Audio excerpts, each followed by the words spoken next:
Good evening and thanks for joining us. We begin with the impact of the pandemic on Canadians. There are multiple warning signs the weeks ahead could be worse than anything we've seen since the coronavirus first arrived in Canada a year ago. Case counts are rising and more Canadians are becoming seriously ill. More than 4,000 Canadians are in the hospital with COVID-19 right now. Over 800 of them are in critical care. An average of 136 deaths are being reported every day.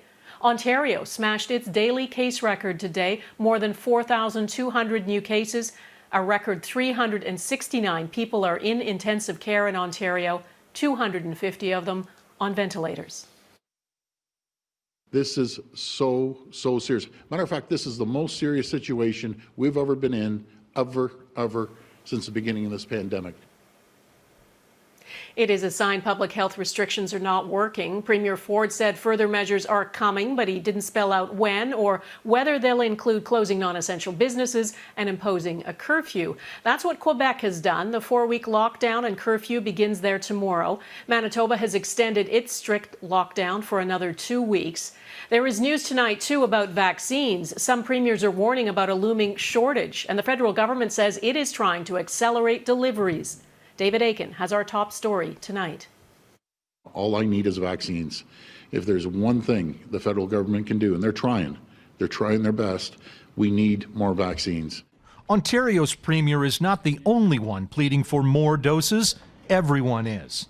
In Toronto, a clinic run by the University Health Network, or UHN, was set to exhaust its vaccine supply Friday. We will then have used up all of the stock that's available for the clinic at UHN. And unfortunately, we have many more staff who are anxious to be inoculated. The problem? Ottawa's ability to supply vaccines will not catch up to the province's ability to administer vaccines for weeks. This initial phase, or phase 1, is characterized by a limited and steady supply of vaccines for much of January, February, and March, before we see a significant ramp-up leading into April.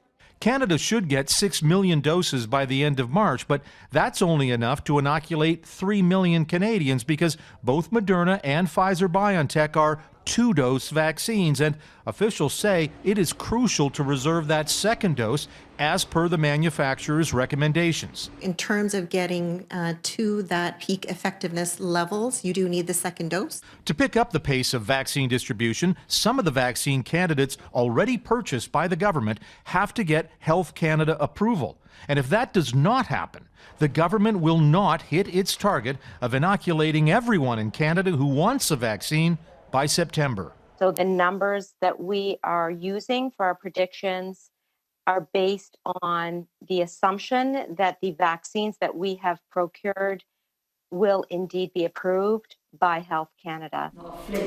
Health Canada is looking at new vaccines from AstraZeneca and Johnson & Johnson, and even though the UK has already approved AstraZeneca's, it may not be until the end of February before Canadian regulators are able to approve any new vaccines. David Akin, Global News, Ottawa.